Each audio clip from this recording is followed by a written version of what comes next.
네, 이번 해킹 피해 규모 아직 가늠하기도 어려운 상황입니다. 그런데 SK텔레콤뿐만 아니라 KT와 LG U+ 모두 피해를 완충해줄 사이버 보험에 가입하지 않은 상태인 걸로 파악됐습니다. 이제야 뒤늦게 가입을 추진 중이라고 하는데 이 문제는 박준우 기자가 취재했습니다. 정부는 SK텔레콤에 거액의 과징금을 매길 수 있다고 시사했습니다. 지금 저희가 이례적으로 당일날 바로 조사에 착수했고 최대한 빠른 시일 내로 조사를 완결해서 국민들이 불안하신 것을 덜어드릴 생각을 하고 있습니다. 개인정보보호법상 매출의 3%까지 과징금을 매길 수 있는데 그럴 경우 과징금은 최대 5,300억 원에 이릅니다. 여기다 가입자들이 잇따라 법적 대응에 나서면서 배상금 부담도 만만치 않을 전망입니다. 하지만 SK텔레콤은 사고 발생에 대비한 사이버 보험을 가입해두지 않은 것으로 확인됐습니다. 사이버 보험은 해킹 등 사이버 침해 사고에 따른 손실과 데이터 복구, 정보 유출로 인한 배상 책임 등을 보상하는 상품입니다. 가입자 배상금과 정부 과징금 등 금전적 보상도 모두 포함됩니다. 여기에 지난해 정보보호 투자 규모 역시 SK텔레콤이 통신 3사 가운데 가장 적었습니다. 해킹 1차 방어 시스템은 구축했지만 사후 대비는 사실상 전무했던 셈입니다. 특히 KT와 LG U+ 등 다른 통신사 역시 사이버 보험에 가입하지 않았는데 이번 사태가 터진 직후에야 보험 가입을 추진 중인 것으로 파악됐습니다.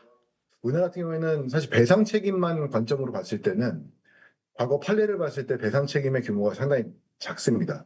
개인정보 관리 실패에 대한 책임, 그것에 대한 피해 보상을 사실 징벌적으로 부과한 상황이거든요.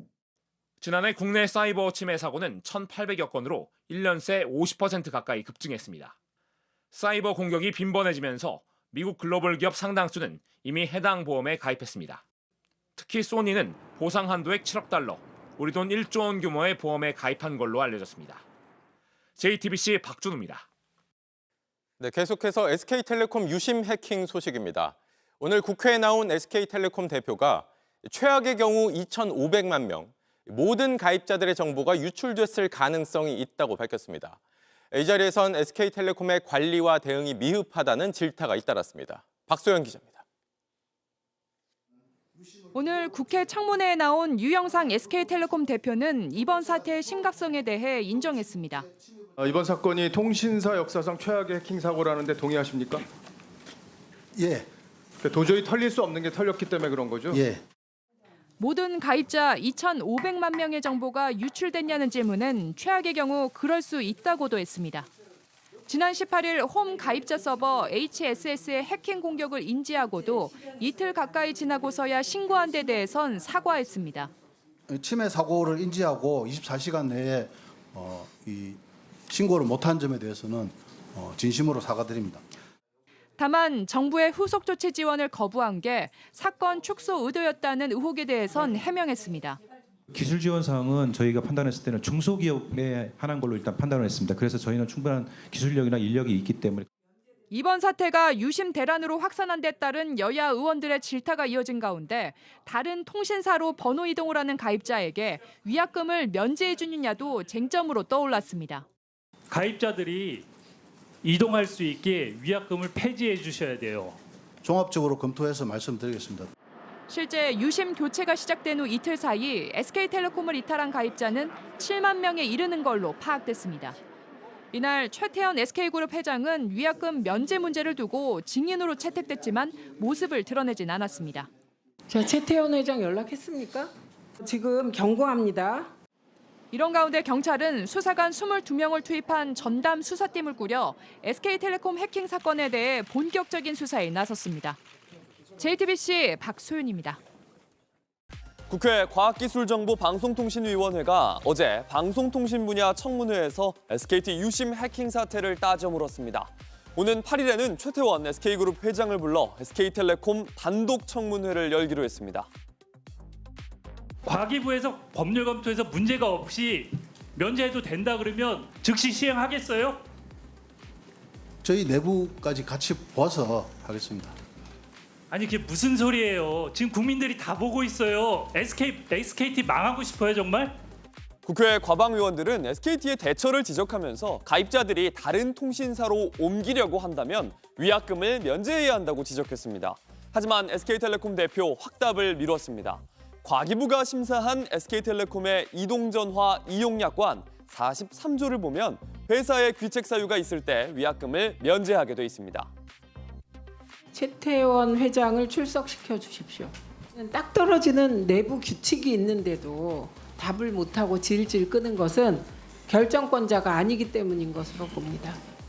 국회는 8일 SK텔레콤 단독 청문회를 열고 최태원 회장을 불러 위약금 문제에 대해 집중 질의할 예정입니다. 네, 계속해서 SK텔레콤 유심 해킹 소식 전해드리겠습니다. 많은 분들이 걱정하신 게 내 유심 정보로 똑같은 복제폰이 만들어져서 금융 사기를 당하는 건 아니냐는 거였습니다. 정부가 1차 조사 결과를 발표했는데 유출된 정보로는 이런 복제폰을 만들 수 없다고 밝혔습니다. 박소영 기자입니다. 정부가 일주일간 조사한 결과 SK텔레콤 해킹 사고로 유출된 유심 정보는 모두 4가지입니다. 가입자 전화번호와 식별키 등 유심 복제에 활용할 수 있는 정보들입니다. 휴대전화마다 부여하는 단말기 고유 식별번호는 유출되지 않았습니다. 만약 해커가 4가지 정보로 유심을 복제하더라도 휴대전화 고유 번호를 모르니 100% 똑같은 복제폰은 만들 수 없다는 겁니다. 여기에 유심 보호 서비스에 가입했다면 내 정보가 범죄 등에 악용되는 최악의 시나리오, 심스와핑은 방지할 수 있다는 설명입니다. 하지만 가입자들은 여전히 불안한 모습입니다. 유심 교체뿐만 아니라 유심 보호 서비스에도 가입 신청이 몰려 예약을 받고 있는 상황입니다. 유심 바꾸는 것도 불편한데 또 다른 서비스를 이용해서 제가 2차 피해를 직접 막아야 하는 게 좀 많이 번거로운 점인 것 같아요. SK텔레콤은 유심을 실물로 바꾸는 대신 기존 유심을 포맷하는 방식도 준비하고 있지만 역시 다음 달 중순에야 적용 가능할 걸로 보입니다. 이번 정부 조사에선 해커들이 백도어, 즉 뒷문 방식으로 악성 코드를 심은 사실도 드러났는데 추가 피해도 완전히 배제할 수는 없습니다. 모바일 인증서를 가로채기 한다든가 위치 추적을 한다든가 안 그러면 SMS 수신 조작 이런 부분도 가능해요. IMSI 그 캐치 그거 가지고. 오늘 국회에 나온 유상인 과기부 장관은 SK텔레콤이 늑장 보고를 한 데 대해 합당한 처벌을 받을 것이라고 말했습니다. 실제 가입자 보상까지는 최대 1년 넘게 걸릴 전망인데 4년 전 유사한 사태를 겪은 미국 T-모바일은 5천억 원을 보상한 바 있습니다. JTBC 박수연입니다.